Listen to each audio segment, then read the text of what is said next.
Spot the letter. Here are some words you know. Say them after me. Now listen to the sound. Look at the word and spot the letter that stands for the sound. Color the letter. तुमच्या ओळखीचे काही शब्द खाली दिले आहेत, त्या माझ्या पाठोपाठ म्हणा. आता ध्वनी ऐका, शब्द पहा आणि त्या ध्वनीसाठी त्या शब्दात आलेले अक्षर शोधा, ते अक्षर रंगवा.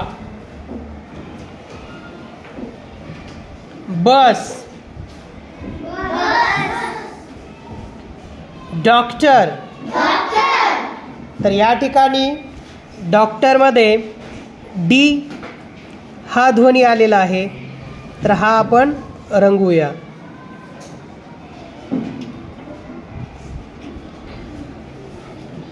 Next, pen.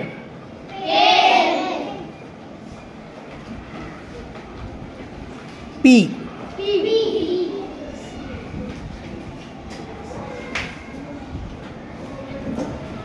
Pump. P.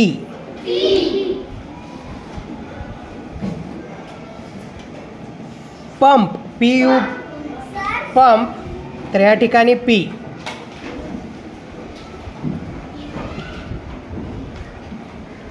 Ball, B. Tomato, tomato, T. T. Pan, N. Police, P.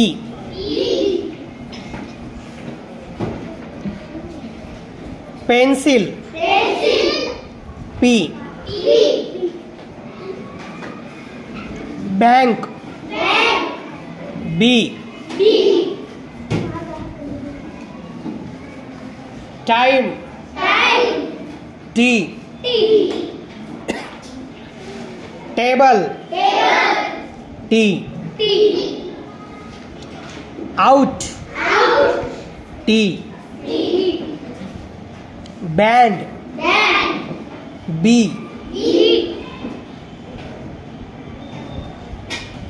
Potato, P. End T. Tyre, T.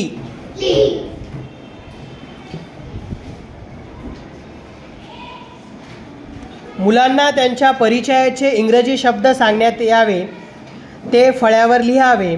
नंतर एक एक शब्द दाखवून त्यात प, ट, न वगैरे विशिष्ट व्यंजन ध्वनीचे अक्षर कोणते असेल ते ओळखण्यास सांगावे. त्यासाठी पुढील प्रश्नांचा उपयोग होईल.